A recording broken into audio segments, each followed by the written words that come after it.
Not only is the Hyundai i30 N the Korean brand's first attempt at a truly hot hatch, it's also helping to redefine the brand, taking Hyundai from a manufacturer known for producing safe, reliable, practical cars to one capable of producing true performance and excitement. The 2-litre petrol turbo power plant produces 280 PS of power, propelling the car from 0 to 62 miles an hour in just 5.9 seconds.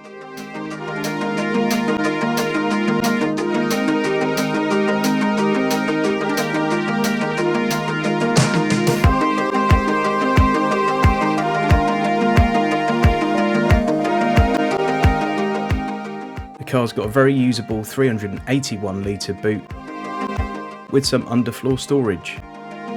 So if you're already familiar with the i30 N, you'll know that there used to be sort of different versions. They used to have the i30 N Performance, where now every car is just basically the i30 N Performance. There's just one flavour of i30 N. So that means that the i30 N now comes as standard with things like the half leather interior and the active exhaust. This car is about more than sheer power and performance. It's a bit of theatre. It pops, it bangs, it grumbles, it growls, and it's got the driving characteristics of a rally car.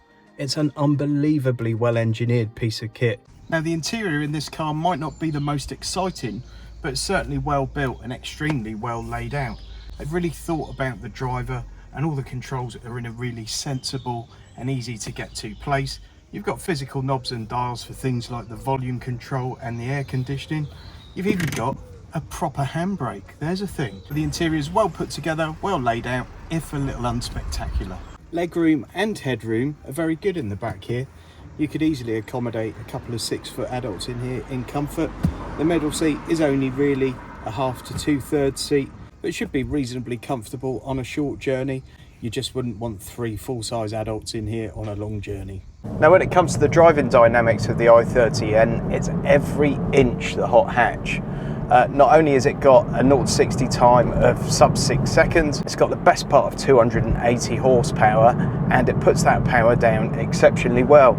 Now it is a front wheel drive car, as some of the best hot hatches over the years have been, but it still manages to keep traction most of the time. The really clever thing with this car are the drive modes, because I'm in eco at the moment, and although the suspension's firm and it's very responsive still, it could be a fairly normal car, albeit a slightly pokey one. Once you go into sport mode or even into N mode, which you activate by using this checkered flag button on the steering wheel, it becomes a fire-breathing monster. The suspension stiffens up unbelievably. A couple of people that have sat in this car have said to me they've never been in a car with such firm suspension, and I would second that. Doesn't just jar the fillings out of your teeth, actually knocks your teeth out of their socket. This chassis is absolutely made for the track, as is that mode, by the way. The steering's really precise in this car, and it handles extremely well, especially when you consider just how much power is going through those front wheels. And it's absolutely bags of fun through the windy back roads. It's just an immense thing that just makes you smile. Speaking of which, on this car you get NGS mode, which N mode is Hyundai Sports mode, or track mode if you like, and GS is grin shift. So what that does for 20 seconds is gives you an extra little burst of horsepower. It makes the thing pop and crackle and bang. It makes the gears shift even quicker. It's just incredible. Let's fire it up now.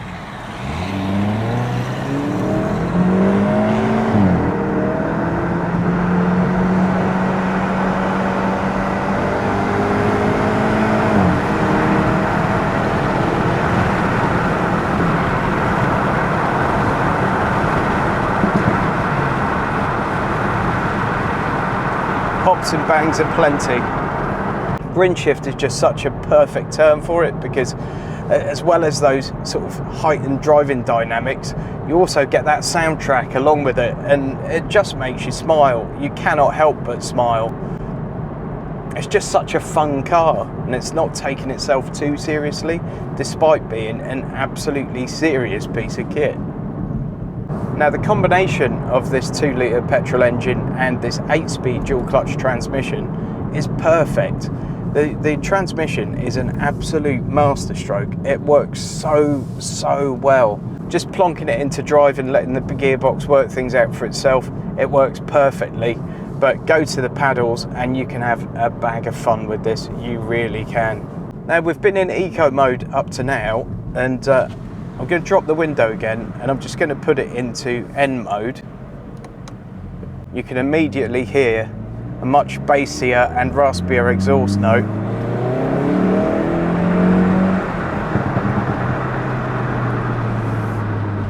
And immediately much more performance, and as you can probably see, I'm bouncing around like anything because it's just firmed up the shocks, and as I said, it's rock solid.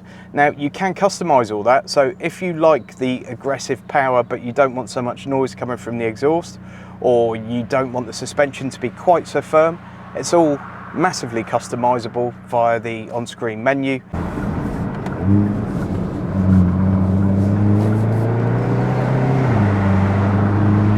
Now, if you're seriously interested in one of these cars, I'm going to suggest that fuel economy is perhaps not your first priority. I will, however, just touch on it. If you drive this car very sensibly and do a bit of a motorway run, it is possible to get somewhere around the mid-30s in terms of MPG. If you drive it like an absolute buffoon, you can probably expect something closer to 20, and trust me, this car makes you want to drive it like a buffoon. I have to mention as well that the steering wheel is fantastic. It's really comfortable, just got the right number of controls and a great layout.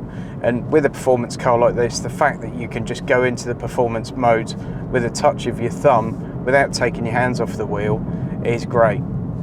Now, I've driven plenty of hot hatches over the years, although not too many of this car's current rivals, which will be things like the Focus ST and of course the Civic Type R. What I can say to you with a great deal of confidence is that this is the best hot hatch that I've ever driven personally. But how it stacks up to those rivals, hopefully I'll get to test some of those out in the coming few months, and I'll be able to give you my opinion on that then when I'm sort of qualified to do so. But to date, I've never driven a better hot hatch than this one. It's not a cheap car by any means, but I think the bang for your buck that you get with it is very good. Quite literally bang for your buck in this car with that soundtrack you get with it. What this car does better than most hot hatches is the way that the drive modes just completely change every dynamic of the car. In eco mode, you could drive this to work and back every day doing your normal daily commute. Yes, it's still powerful, but it's reasonably comfortable. You can get 4 adults in here, plenty of luggage in the boot. I think the boot's about 380 litres, but it feels bigger somehow. It's quite deep, it's a nice wide opening. It's fairly practical. So you could use this as your everyday, daily family car, and it would serve you very well. When you want to drive it like a monster, when you want to take it onto a track, you hit that checkered flag button and absolutely everything changes. And I don't think another hot hatch that I'm aware of does it quite as well. They're usually in either fairly aggressive mode or very aggressive mode, and that's it. I think what this one does exceptionally well is have those two extremes where you can use it as a fairly normal, daily, everyday car, but at the touch of a button, just turn it into a race car. And for my personal taste, I actually really like the styling of this car as well, which I often don't with hot hatches. I think they often look a bit too McDonald's car park for my liking. This one flies slightly under the radar. Certainly when you have a look at it, it looks like an aggressive car, but it's not quite as obvious as some of its rivals. And as a fat old knacker in his mid-40s, who's also a part-time business consultant and has a couple of kids at home, that really appeals to me. So I can summarise this car fairly concisely. I absolutely bloody love it. It's great. It's just so much fun. I adore this car. It's brilliant. The only thing really that I don't like about it is if I had this car for any longer, I'd probably soon lose my driving licence and get an ASBO. That's the only downside to it, because it does make you want to drive it aggressively, because you get this thing out in the country and not too much traffic about, and you just want to play with it. It's phenomenal.